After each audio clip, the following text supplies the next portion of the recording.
She picked up a man's wallet on the road. The Mafia boss learned it was his son's. The sky above was heavy with gray clouds, and the late afternoon light painted the road in silver and shadow. Elena walked alone, her cloak pulled tight around her thin shoulders. She had just left the lower market, where she sold herbs and simple remedies for a few coins. It was never enough, but it was all she had. Her father had taught her the trade before he died, and since then, survival had become her only goal. She did not believe in fate. At least she never had before. Her boot struck something hard. She stopped. At first she thought it was a stone, but when she looked down she saw leather, dark, fine leather, far too rich for this forgotten road. The object lay near the edge of the path, half covered in dust as if it had been waiting there. It was a wallet. Elena hesitated. In the old city, people learned early not to touch what did not belong to them. Some things were lost for a reason. Some things were meant to stay unfound. She had heard enough stories, stories that always ended badly. Still, something pulled at her. She bent down and picked it up. The moment her fingers closed around the leather, a strange chill passed through her hand and up her arm. Not cold exactly, more like a deep awareness, as if she had stepped into a place where she did not belong. Elena frowned and opened the wallet. Inside was money, more than she had ever seen at once. Gold notes, clean and untouched, her breath caught. This amount could change her life. It could clear her debts. It could buy warmth, safety, time. But it was not the money that made her heart pound. There was a crest pressed into the inside fold, a black crown wrapped in a serpent. Elena's blood went cold. Everyone in the city knew that mark, the Ravello crest. It belonged to the most powerful family in the underworld, a name spoken softly if at all. A name tied to fear, loyalty, and absolute control. Dominic Ravello ruled that world like a king without a throne. Elena swallowed. Her fingers trembled as she found a small photograph tucked behind the money. It showed a young man, maybe in his early 20s, with dark hair and sharp eyes that looked almost sad. There was something familiar about his expression, not cruel, not proud, but distant, burdened. Written on the back in careful handwriting was a single name, Lucian. Elena closed the wallet quickly, her heart racing. Who would lose something like this? And on this road? She looked around, suddenly aware of how alone she was. The silence pressed in on her ears. The clouds shifted, and for a moment she had the strange feeling that the road itself was watching her. "I should leave it," she whispered. But she didn't. Elena slipped the wallet into her cloak. She told herself she would return it. That was the right thing to do. The only safe thing to do. Yet even as she started walking again, she felt it, the sense that a line had been crossed. Somewhere deep within the city, a change had already begun. Dominic Ravello stood by the tall windows of his estate, hands clasped behind his back. From where he stood, the city stretched endlessly below, rooftops, alleys, and flickering lights like stars trapped on the ground. This city was his. Every shadow answered to him. Every secret eventually reached his ears. And yet the one thing he could not control had slipped through his fingers. Lucian. Dominic's jaw tightened at the thought of his son's name. Lucian had always been different, too thoughtful, too restless. He carried the weight of the Ravello name like a chain instead of a crown. Their arguments still echoed in Dominic's mind, sharp words, unspoken regret, and a final departure that had ended with a slammed door and silence. That had been 3 days ago. Now Lucian was gone. A trusted man stepped quietly into the room.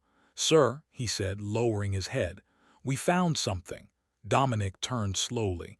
His face was calm, carved from years of discipline, but his eyes burned with controlled intensity. "Speak." "The wallet," the man said. "Your son's wallet." "It has surfaced." Dominic's fingers curled slightly. "Where?" "Near the old Eastern Road. One of our watchers reported it missing from Lucian's belongings, but it was not recovered by us." A pause. "Someone else has it." The room seemed to darken. Dominic walked back to his desk, resting his palms on the polished wood. Who? We don't know yet, but whoever touched it left a trace. Dominic closed his eyes briefly. The Ravello bloodline carried an old burden, a curse, some called it, others called it destiny. Power demanded payment, and that payment often came through loss. For generations, the family had ruled, but never peacefully. Lucian had tried to escape it, and now an outsider had stepped into Ravello fate. "Find them," Dominic said quietly. "Yes, sir." "And bring them to me," he added, unharmed. The man hesitated. "If they resist—" Dominic opened his eyes. "Everyone resists at first," he said, "but fate always finds a way to be heard." Alina did not sleep that night. The wallet lay hidden beneath a loose floorboard in her small room, yet she felt its presence as strongly as if it were pressed against her chest. Every sound outside made her tense. Every shadow seemed deeper than before. She dreamed of roads that moved beneath her feet, of crowns sinking into the earth, of a young man calling her name even though she had never met him. When morning came, she made her decision.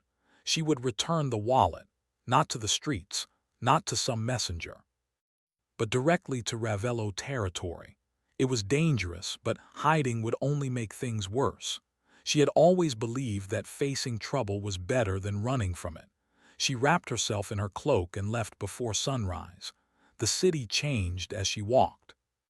The familiar noise of merchants and neighbors faded, replaced by guarded silence. Buildings grew taller, darker. Men stood at corners with sharp eyes and still bodies. When Alina reached the iron gates of Ravello land, her heart threatened to break free from her chest. The gates were open, as if they had been waiting for her. She stepped forward. The moment she crossed the threshold, she felt it again, that strange awareness, deeper this time. Eyes watched from windows, from shadows, from places she could not see. Alina tightened her grip on the wallet hidden beneath her cloak. "I'm doing the right thing," she whispered to herself. But far above, in a house built on power and secrets, Dominic Ravello received word that the girl had arrived. And for the first time in years, fate stood at his door wearing the face of a stranger. The ground beneath her feet was smooth stone, cold even through her boots. Tall walls rose on both sides, carved with old designs, crowns, serpents, and symbols she did not recognize. The air smelled faintly of iron and rain, though the sky above was clear.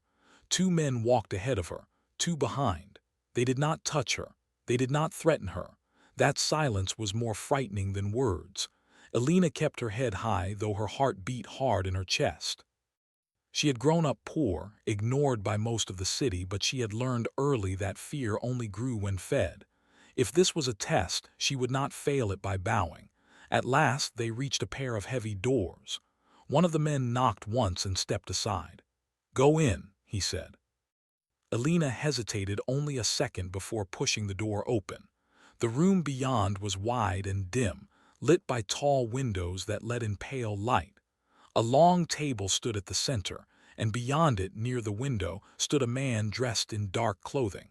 His back was to her. She knew who he was without being told.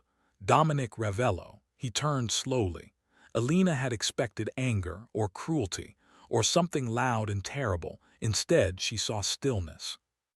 Dominic's face was calm, his expression controlled, but his eyes were sharp and deep, like someone who saw too much and trusted too little. There were faint lines at the corners of his eyes, marks left by years of command and loss. He did not look surprised to see her. He looked as though he had been expecting her. "You came," he said. His voice was low, steady, and carried weight. It was the voice of someone used to being obeyed. Alina swallowed. "I found something that belongs to you." She stepped forward and reached into her cloak. Her fingers brushed the wallet, and again she felt that strange pull, as if the object resisted being moved. She placed it on the table between them. Dominic's gaze dropped to it. For a moment, the room seemed to grow quieter. "That belongs to my son," he said. "Yes," Alina replied. "I found it on the Eastern Road." "Why did you pick it up?" Alina met his eyes. "Because leaving it felt wrong." Dominic studied her carefully as if weighing every breath she took. "You know who I am," he said. "Yes. And yet you still came." "Yes." A small pause followed. Then unexpectedly Dominic gave a short, quiet breath that almost sounded like a laugh, though there was no humor in it. "You are either very brave," he said, "or very foolish." "Maybe both," Elena said softly. One of Dominic's brows lifted slightly. "Most people lie," he said, "or beg you do neither." "I don't see the point," she replied. "I didn't steal this, I only returned it." Dominic walked closer to the table but did not touch the wallet. His hand hovered above it, fingers stiff. "My son has been missing for days," he said. "That wallet is tied to him. Anyone who touches it steps into Ravello matters." Elena's chest tightened. "I didn't mean to interfere." "No one ever does," Dominic said. "Yet fate does not ask permission." He finally picked up the wallet. His grip tightened when he opened it and saw the photograph. Lucian. For a moment the mask cracked. It was subtle, so small that Elena might have missed it if she had not been watching closely. Dominic's eyes softened, then darkened again as if he had locked something painful back inside himself. "You will stay," he said. Elena's breath caught. "Stay. Here," Dominic continued, "until my son is found." "That wasn't our agreement," she said quickly. "I came to return what was lost, nothing more." Dominic looked at her then, truly looked at her. "There was never an agreement," he said, "only consequences." Fear stirred in her chest, but she forced herself to speak. "I have done nothing wrong." "That is true," Dominic said. "And yet you are now part of this." Elena clenched her hands. "You can't just keep me here." Dominic leaned closer, his voice lowering. "I can do many things, but I am not keeping you as punishment." "Then why?" "Because my son trusted no one," Dominic said, "except fate. And fate placed his path across yours." Elena shook her head. "I don't understand." "You will," he said. Elena was given a room in the east wing of the estate. It was larger than her entire home, with tall windows and clean white sheets. Yet it felt like a cage. Guards stood outside the door, not close enough to threaten, but close enough to remind her she was not free. She paced the room, anger and fear twisting together. Dominic Ravello was not cruel in the way stories described. He did not shout. He did not strike. That made him more dangerous, not less. His power lived in quiet control, in the way the world bent without being asked. As night fell, Elena sat by the window, staring at the city lights. Somewhere out there, Lucian Ravello was lost, and somehow she had become connected to him. A knock came at the door. She stiffened. "Yes." The door opened and a woman entered. She was older, her hair streaked with silver, her posture calm and steady. "My name is Mara," the woman said. "I oversee this wing." Elena nodded. "Am I a prisoner?" Mara studied her kindly. "Not exactly." "That's not comforting." Mara gave a small smile. "No, but it is honest." She set a tray of food on the table. "You should eat." Elena hesitated, then sat. "Why is he really keeping me here?" Mara was quiet for a long moment. "Dominic believes his son crossed into something dangerous, something tied to old power."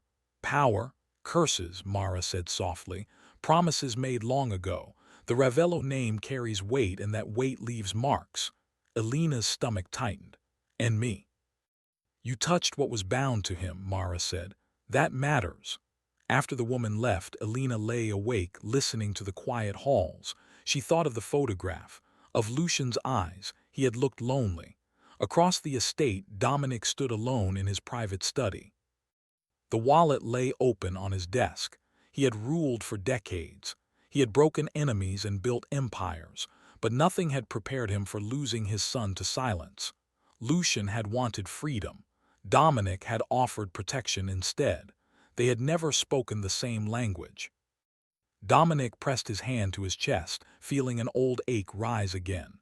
The Ravello curse had taken many forms over the years, but this one felt crueler than most. A servant entered quietly. "Sir," he said, "our scouts report unusual signs near the southern district." Dominic's eyes sharpened. "Explain." "Symbols," the man said. Old ones, the kind tied to binding rituals. Dominic closed his eyes, Lucian, and then unexpectedly his thoughts returned to Alina. The girl had not lied, had not trembled, had not asked for reward. She had walked into his world willingly. That alone made her dangerous, or necessary. Keep her close, Dominic said, but do not frighten her. The servant nodded. Dominic turned back to the window, watching the city breathe below him. For the first time in years, he felt it clearly. Change was coming, and it would demand a price. Alina noticed it the moment she stepped outside the Ravello estate under guarded watch. The streets were quieter than usual, not empty, but tense, like a breath held too long. Lantern lights stretched across stone paths, and shadows clung to the walls as if they had minds of their own. Dominic Ravello walked several steps ahead of her. He had not ordered her to follow. He had simply said, "Come with me." And she had. They moved through the city without words. People stepped aside when they saw Dominic, lowering their eyes, pretending not to notice Alina walking beside him. She felt the weight of those looks. Questions followed her like ghosts. Why was she here? Why had fate chosen her? At last, they stopped near the southern district, where old buildings leaned close together and the air smelled of damp stone and memory. This part of the city felt older than the rest, as if it remembered things people had tried to forget. Dominic raised his hand. The guard stayed back. "This is as far as they go," he said. Alina looked at him. "And me?" "You come," he replied. They entered a narrow passage between two broken buildings. Symbols were carved into the walls, faded lines and shapes that twisted like living things. Alina felt a strange pressure in her chest, as if the air itself had grown heavier. "These marks," she said quietly. "What are they?" Dominic's jaw tightened. "Warnings." They reached an old door, half-rotten and barely standing. Dominic pushed it open. Inside was a wide, empty space. The roof had collapsed long ago, letting moonlight spill down like pale water. In the center of the floor stood a circle drawn in ash and silver dust, and within that circle someone stood. Alina stopped breathing. The young man from the photograph slowly lifted his head. Lucian Ravello. He looked thinner than in the picture, his dark hair longer, falling around his face. His eyes were the same, sharp, thoughtful, but now they carried a deep weariness. Faint marks glowed on his hands and along his wrists, symbols like those on the walls outside. "Alina," he said softly. Her heart skipped. "You know my name," she whispered. Lucian smiled, though sadness lived in the curve of his mouth. "I felt you the moment you touched the wallet." Dominic stepped forward. Lucian. Father and son faced each other across the broken floor. For a long moment neither spoke. "You shouldn't be here," Dominic said at last. "You left." "I ran," Lucian corrected. "There's a difference." Dominic's voice hardened. "You abandoned your place." Lucian shook his head. "I rejected a cage." Alina stood frozen between them, feeling like a small thing caught in the path of something ancient and powerful. "You don't understand what you've done," Dominic continued. "These markings, this ritual, you think it will free you." Lucian laughed quietly. "Free me? No, but it might end this." "Alina," Dominic said sharply, "step back." But Lucian's gaze never left her. "She's part of it now," Lucian said. "You know that." Alina swallowed. "Part of what?" Lucian looked at her with gentle honesty. "The curse." Dominic's fists clenched. "The Ravello bloodline," Lucian said, "is tied to an old promise. Power was given, and in return something precious is always taken, generation after generation." Alina's chest tightened. "What does that have to do with me?" "You are untouched by it," Lucian replied. "You are outside the line, and yet you crossed it." Dominic turned toward her. "You should not have brought her here." Lucian met his father's eyes. "You brought her into this the moment you kept her." Silence fell again. Alina felt tears burn behind her eyes, not from fear, but from the weight of understanding. She had lived her life believing she was small, unseen, powerless. And now two forces stood before her, both bound by blood and history, both looking to her as something more. "What happens now?" she asked. Lucian stepped out of the circle. The symbols on the ground dimmed slightly. I tried to break the curse alone, he said. I thought sacrifice was the answer, that if I carried all the pain it would end with me. Dominic's voice was low. And did it? Lucian shook his head. No, it only twisted it further. Alina looked between them. There has to be another way, Lucian smiled sadly. That's what I hoped. Dominic studied his son, really studied him for the first time in years, not as an heir, not as a problem, as a man who was tired. You were always too kind for this world, Dominic said. Lucian's eyes softened. And you were always too afraid to be. The words hung heavy between them. Alina took a small step forward. If the curse feeds on power, she said slowly, what happens if no one claims it? Both men turned to her. What do you mean? Dominic asked. She gathered her courage. What if someone chooses to let go? Lucian's breath caught. Dominic's face darkened with thought. The crown, Alina continued, only has power because someone holds it. Lucian nodded slowly. The curse needs a king. Dominic closed his eyes. For the first time he understood. Footsteps echoed in the distance. Voices. Time was running out. They're coming, Dominic said. People who won't understand mercy. Lucian stepped back toward the circle. Then this ends now.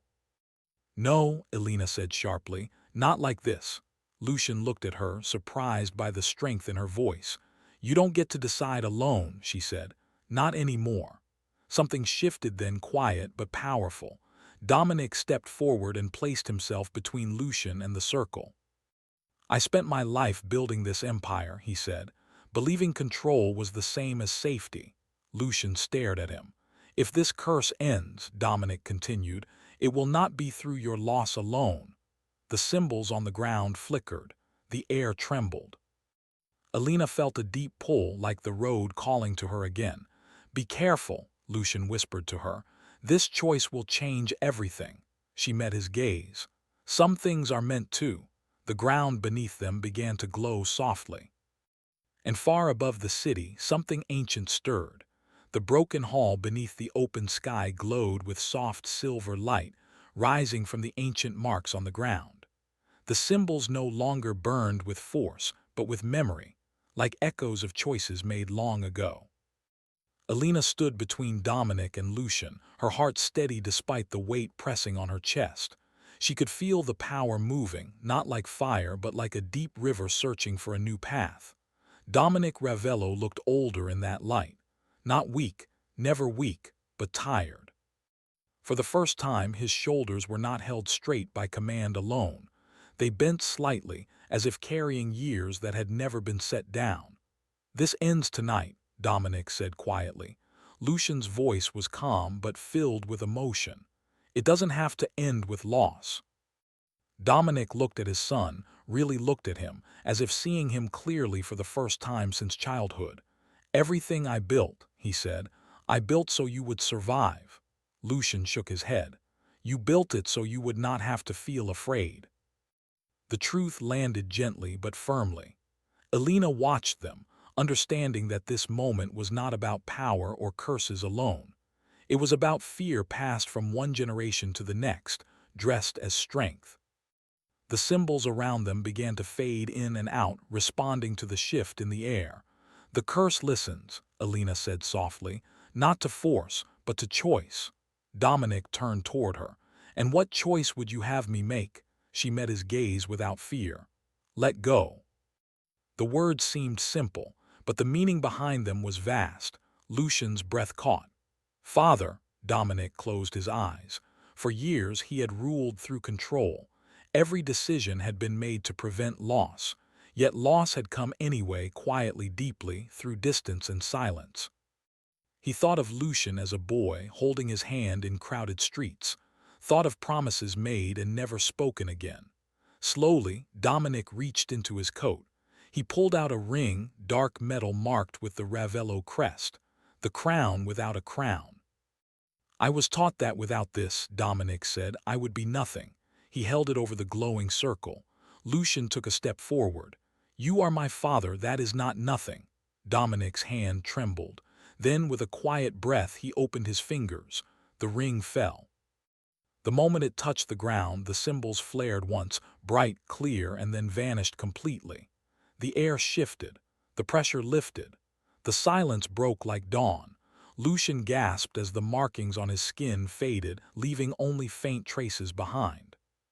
He dropped to one knee, breathing hard but alive, fully, truly alive. Elena felt the pull release her chest. The road within her went still. It was over. Dominic stood unmoving, staring at the empty ground. "I don't feel it," he said quietly. Lucian looked up. "Feel what?" "The weight," Dominic replied. "The crown." Lucian rose and stepped toward him. Carefully, he placed a hand on his father's arm. "It's gone," Lucian said. "You let it go." For the first time in decades, Dominic Ravello did not stand as a ruler. He stood as a man. The city awoke to change. It was not loud. There were no banners, no grand announcements. But people felt it, in the way guards lowered their weapons, in the way fear loosened its grip on the streets. Dominic withdrew from power quietly. Those who had followed him did not resist. Some were confused, some were relieved. The world adjusted as it always did. Lucian refused the throne that no longer existed. "I will not rebuild what caused so much pain," he said. Instead, he chose something quieter, something harder. He stayed. Not as a ruler, but as a bridge between what had been and what could be. Elena prepared to leave. She stood once more at the eastern road, the same place where everything had begun. The sky was pale with early light, and birds sang as if they had never stopped. Lucian walked beside her. "You could stay," he said. She smiled softly. "So could you leave." They stopped at the edge of the road. "I never asked for fate," Elena said, "but I learned something from it." Lucian looked at her. "What?" "That power doesn't decide who we are," she replied. "What we choose to release does." He nodded. There was longing between them, not sharp, not painful, but real. A quiet understanding shaped by shared moments and impossible choices. Elena turned toward the road. "Will we meet again?" Lucian asked. She looked back at him, her eyes warm. "Some roads cross more than once." She walked on. Lucian watched until she disappeared into the light. Behind him, Dominic Ravello stood at the gates of his former world, watching the city breathe freely for the first time. The crown was gone. The curse was broken, and fate, finally, was silent.